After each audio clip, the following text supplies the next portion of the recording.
Assalamualaikum warahmatullahi wabarakatuh. Selamat pagi anak-anakku semuanya. Perkenalkan, nama saya Filaili Fatmawati. Di sini saya diberi amanah untuk pembelajaran PKN, khususnya kelas 7. Baik, sebelumnya kita sudah beberapa pengerjaan dalam sekolah. Kemudian di sini saya akan menerangkan bab yang kedua, yaitu tentang norma dan keadilan. Pastinya semuanya anak-anak di rumah sudah membaca apa itu yang dinamakan norma, apa itu kemudian jenis-jenisnya norma, itu pastinya kalian sudah membaca satu sama lain. Oke, selanjutnya norma dan keadilan. Pengertian norma, seorang ahli filsafat bangsa Yunani bernama Aristoteles dalam bukunya Politik mengatakan bahwa manusia adalah zoon politikon. Artinya manusia selalu hidup berkelompok dalam masyarakat. Manusia pada dasarnya memiliki dua kedudukan, yaitu sebagai makhluk sosial dan makhluk individu. Sebagai makhluk sosial, manusia selalu membutuhkan orang lain. Jadi seperti halnya mungkin anak-anak, pastinya ketika kita tidak bisa mengerjakan tugas, pasti kita juga akan membutuhkan orang lain dalam hal misalnya membantu tugas satu sama lain. Kemudian yang kedua, sebagai makhluk individu, tiap orang memiliki perbedaan pemikiran dan perbedaan kepentingan. Dalam kehidupan bermasyarakat, perbedaan kepentingan dapat menimbulkan adanya perselisihan, perpecahan, bahkan menjurus ke arah terjadinya kekacauan. Oleh karena itu, untuk menghindari adanya benturan akibat perbedaan tersebut, maka diperlukan suatu tatanan hidup berupa aturan dalam pergaulan hidup di masyarakat. Pastinya di masyarakat kita tidak lepas dari yang namanya masalah. Mungkin ada aja masalah untuk tetangga, apalagi kita selalu berteman, pastinya akan ada cekcokan satu sama lain dengan teman kita. Nah, dengan adanya norma, kita nantinya bisa menyelesaikan. Kemudian, tatanan hidup tersebut biasanya disebut norma. Dengan hal ini, norma adalah suatu tatanan hidup yang wajib kita untuk digunakan dalam kehidupan bermasyarakat, karena norma di sini dibentuk untuk melindungi kepentingan manusia sehingga dapat terwujud ketertiban dan kedamaian dalam kehidupan bermasyarakat, agar masyarakat kita adil, damai, tentunya kita dengan menjalankan aturan norma tersebut.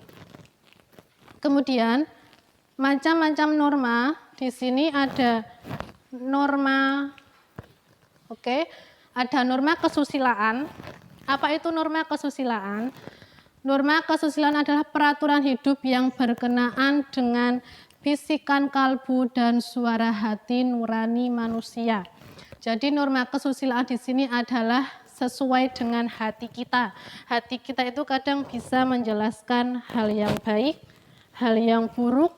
Ketika kita mungkin suatu saat ataupun pernah diajak sesuatu buruk oleh teman kita, pasti hati kita, ketika kita mempunyai norma, pasti kita akan menolaknya. Suatu contoh ketika dalam penilaian tes semester misalnya, kemudian ada teman-teman kita yang mungkin yuk kita mencontek aja biar nilainya bagus. Nah, dengan adanya norma kesusilaan ini, maka hati kita, oh enggak, karena saya mungkin mau belajar, mau bertanggung jawab dengan tugas tertentu, jadi kita belajar. Jadi sumber dari norma kesusilaan itu adalah dari bisikan hati kita, suara hati kita, yang baik, yang benar adalah diri kita yang menentukan. Kemudian yang kedua adalah norma kesopanan. Apa itu norma kesopanan? Norma kesopanan, norma yang berhubungan dengan pergaulan manusia dalam kehidupan sehari-hari. Sebagai contoh, mungkin anak-anak di rumah sekarang lagi berkumpul sama keluarga di rumah, baik itu ayah, ibu, kemudian ada adik. Nah, di sini peran kita adalah sopan. Kita sopan dengan orang tua kita sopan dengan tetangga kita sopan mungkin dengan adik kita. Karena norma kesopanan ini adalah yang mencerminkan kita dalam kehidupan sehari-hari. Kemudian yang ketiga adalah norma agama.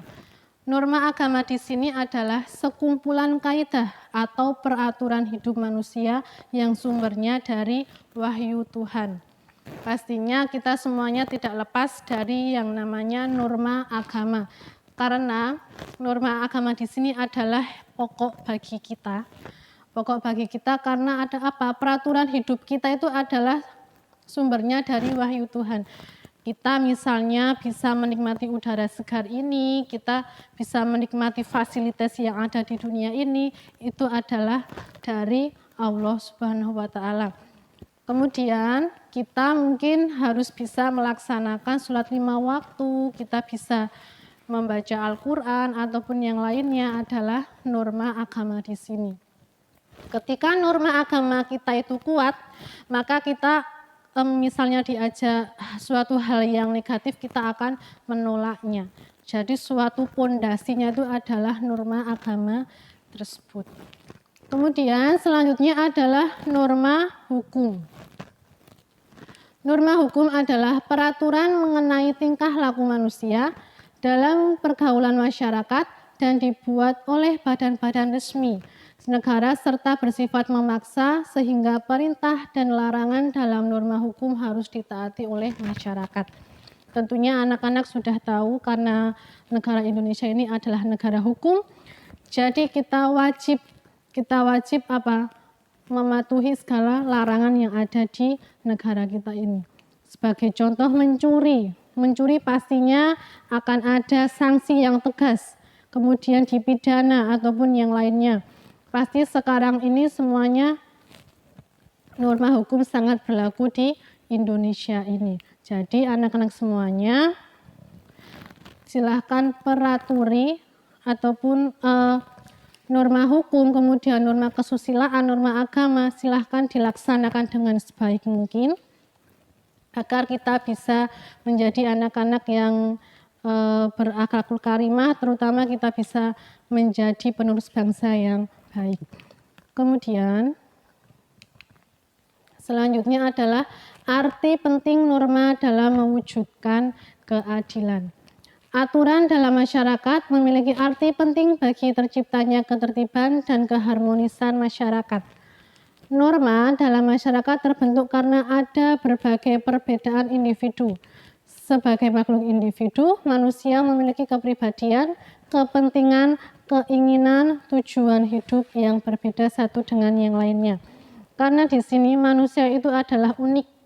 Manusia berbeda dengan yang lainnya, manusia mempunyai arah tujuan yang berbeda, tidak sama, mempunyai karakteristik yang berbeda. Jadi di sini dengan adanya norma ini adalah kita bisa menghormati satu sama lain. Kita bisa mewujudkan suatu keadilan di negara kita tersebut. Kemudian selanjutnya fungsi aturan dalam masyarakat. Yang pertama adalah pedoman dalam bertingkah laku. Jadi norma itu adalah fungsinya untuk apa? Kita bertingkah laku sesuai dengan apa yang diinginkan. Misalnya kita dengan hal yang positif, kita bisa menghindari hal yang negatif.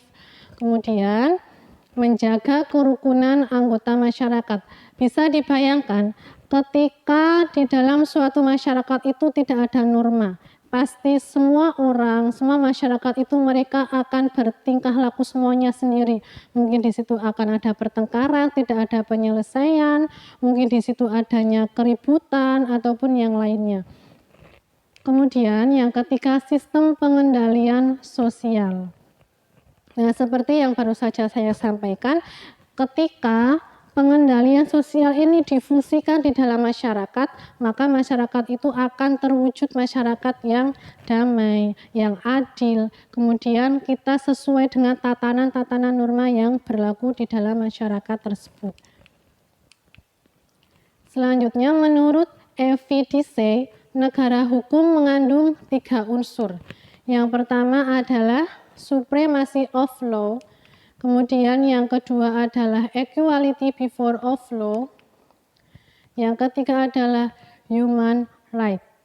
Ini semua adalah karena kita itu negara hukum, pastinya kita tidak lepas dari yang namanya 3 unsur ini.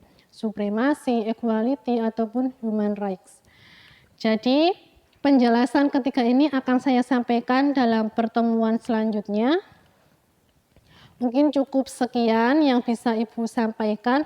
Sekiranya ada yang belum paham, silahkan bisa ditanyakan melalui WhatsApp. Kemudian jangan lupa kalian tetap semangat dalam belajar di rumah dan jangan bosan dalam membuka buku PKN kemudian untuk menyelesaikan tugas-tugas berikutnya. Cukup sekian. Wassalamualaikum warahmatullahi wabarakatuh.